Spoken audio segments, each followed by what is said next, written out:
A massive explosion rocked the Clinton Township community last night. The latest from investigators on what happened and where things stand this afternoon. Good afternoon, and thanks so much for joining us here on CBS News Detroit at noon. I'm Rochelle Graham.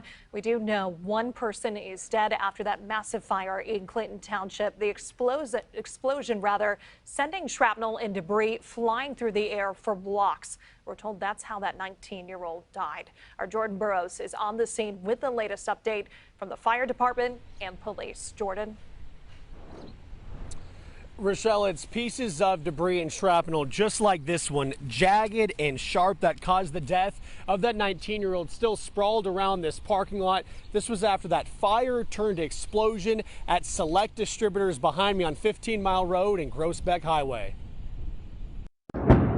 It could be seen, smelled, heard, and felt from miles away. Around 9 o'clock Monday night, around 100 first responders rushed to a fire turned explosion.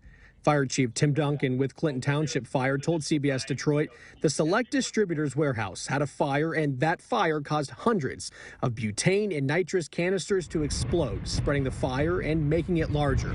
People living in the area weren't sure what they heard, but tell us they were petrified and confused. Started up again, and it was even louder than probably when it first started, and that's when our house kind of started to rattle and our windows kind of started to shake, and it was pretty loud there for a while. You know, I have a toddler here in my house, so I'm like scared, like thinking about him, like what's going to happen, like are we in danger? And we were just kind of scared and wondering if we were needing to leave or anything like that. A 19-year-old man died from the debris and shrapnel. It shot across the street and hit the man in the head, who later died in the hospital. Chief Duncan says his heart breaks for the family. He added this is one of the toughest days he's had in his almost 3 decades with the department. You just want to hug the family and say sorry. You know, I can't even imagine what you're going through today.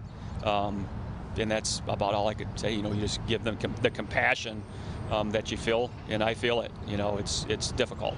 What's difficult at the moment is the investigation into exactly what happened. It's clear a fire caused the butane and nitrous to explode, but it is unclear how the initial fire started. An inventory check was made at the business last year. However, we were told it's also unclear why they were in possession of so many of the canisters of the butane and nitrous. The inventory didn't show any of that is allowed. The city says the building is permitted for retail use and wasn't legally allowed to have those canisters.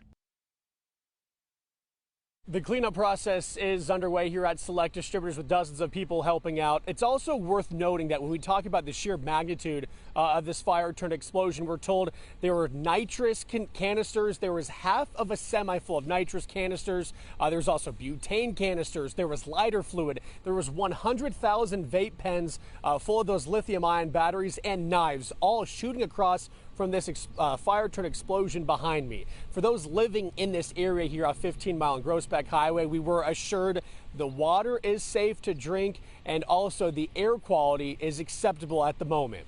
Reporting live in Clinton Township, Jordan Burroughs, CBS News, Detroit. All right, Jordan, thank you for that live report. And of course, we'll continue to follow this investigation as it unfolds.